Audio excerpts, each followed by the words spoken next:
Bienvenue dans le podcast Femmes puissantes, femmes inspirantes. Mon nom est Lynne Saint-Amand. C'est un plaisir d'être avec toi aujourd'hui. Je suis activatrice du pouvoir féminin. J'aide les femmes à s'aimer, à s'honorer, à être dans sa puissance, à être dans un état de sécurité, ressentir l'énergie de l'abondance, ressentir l'énergie de la richesse, le luxe et surtout se permettre de rayonner qui tu es. Quand tu es dans ton « je suis », tu es forte. Tu es puissante et tu es libre. Bienvenue dans le podcast. C'est un plaisir d'être avec toi.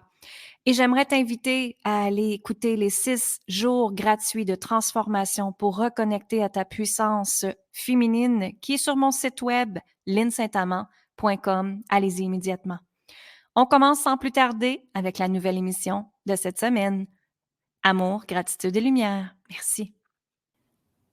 Aujourd'hui, cette semaine, c'est un épisode qui peut être un peu délicate pour moi d'enregistrer parce que ma maman, elle est décédée il y a 6 jours de ça. Et en fait, le pourquoi que je veux te partager ça, c'est que j'étais après faire du ménage de son appartement avec mes sœurs et je regardais toutes les photos, les souvenirs que l'on avait avec ma maman et les souvenirs qu'elle avait depuis son enfance. Et je regardais tout le matériel qui était là, les meubles, les choses, les bijoux, les choses qui lui appartenaient. Et ma prise de conscience, c'était, dans le fond, quand on meurt, il n'y a rien qu'on peut apporter dans notre tombe. Mais par contre, ce qui nous reste, ce qui nous garde, c'est l'amour qu'on a reçu et l'amour qu'on a donné aux autres. Et je regardais justement les photos et ce que je voyais, c'était que cette femme-là se sacrifiait tout le temps pour les autres. C'était que cette femme-là, ma maman d'amour, elle se donnait toujours pour aider les autres. Elle voulait toujours aider. Elle avait un grand cœur. Et mes parents avaient une générosité incroyable.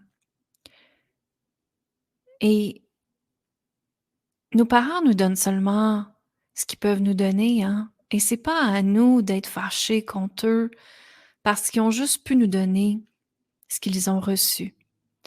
Et ce que je veux dire par là, c'est que dans le fond, la façon que nos parents ont été élevés, ils ont un choix de répéter des mêmes patterns, de répéter les mêmes croyances que leurs parents leur ont passées, ou les mêmes peurs, ou les mêmes résistances, de les répéter ou de les changer, de les transformer. Et ma mère, elle est née d'une grande, grande famille. Ils étaient 15 enfants.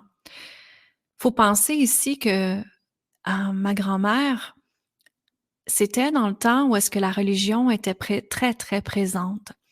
C'était dans le temps où est-ce que, justement, le prêtre arrivait dans la maison et disait: « Est-ce que tu as fait tes besoins? Est-ce que tu as fait tes devoirs avec la communauté de la religion? » Et elle était obligée d'avoir des enfants.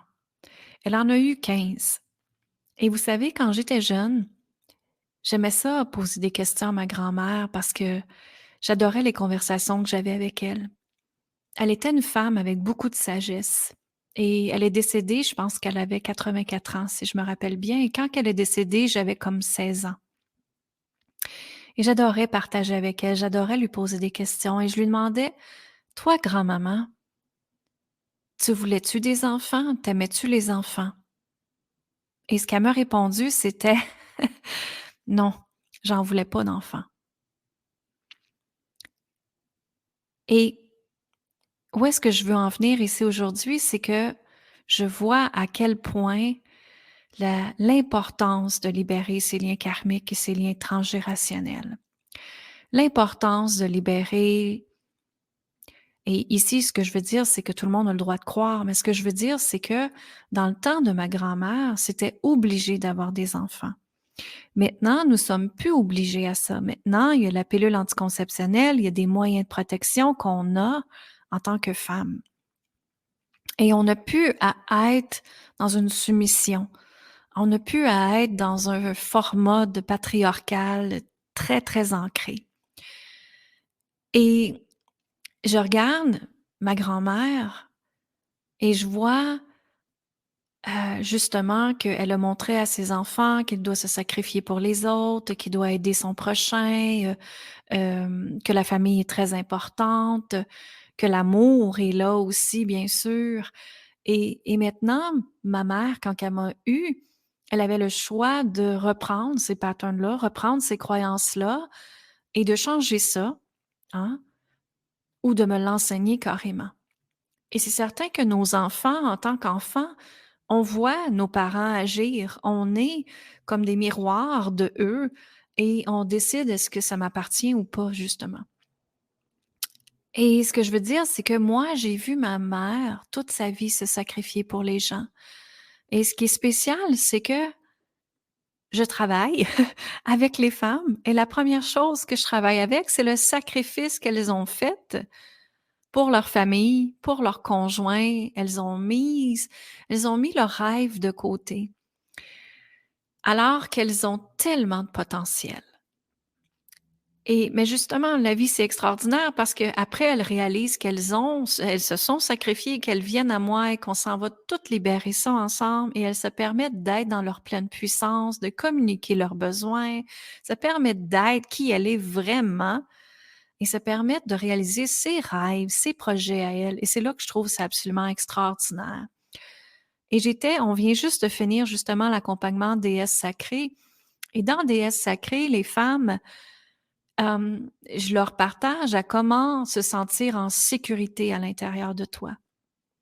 Comment te sentir aimé avec toi-même en premier pour que les autres puissent t'aimer. Comment revenir dans ta puissance à toi. Et aujourd'hui, on a travaillé très fort sur leur puissance parce que dans ta puissance, c'est ce qui crée ton magnétisme. Qu'est-ce que c'est un magnétisme? C'est comme si ce serait un aimant où est-ce que les choses arrivent à toi. Donc, chaque mot est une vibration, chaque pensée est une vibration, chaque croyance, chaque résistance, chaque limitation, chaque lien karmique. Et ce qu'on s'en va voir justement dans la puissance qu'on intègre, c'est vraiment la sécurité interne qu'on a à l'intérieur de nous en tant que femme. Se permettre d'être une femme libre et assumée. Et tu sais, je vois ma mère, je l'ai vue, je l'ai observée pendant tellement longtemps et elle est dans toute sa splendeur qu'elle était et dans le don de soi incroyable. Mais en même temps, qu'est-ce qui aurait arrivé si elle aurait justement libéré son féminin sacré à 100%? Et ma mère disait toujours qu'elle n'avait pas confiance en elle. En fait, elle n'avait pas confiance en elle parce que probablement qu'elle se n'est pas donné la permission d'avoir confiance en elle. Mais, en même temps, c'est certain que la façon qu'elle a été éduquée a fait en sorte que la confiance était moins présente. Parce qu'elle attendait des choses de son père qui lui disait. Elle n'entendait pas nécessairement de l'encouragement. Elle entendait plus des choses que la femme doit faire dans son foyer. Et justement, ma mère, elle nous a eus, mes sœurs et moi, dans des âges complètement différents.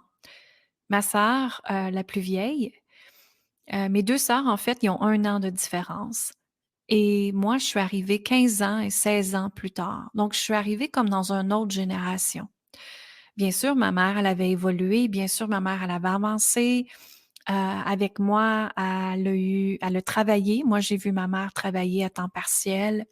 J'ai vu ma mère gagner en confiance, justement. J'ai vu ma mère être une vendeuse extraordinaire. Elle était capable de vendre n'importe quoi.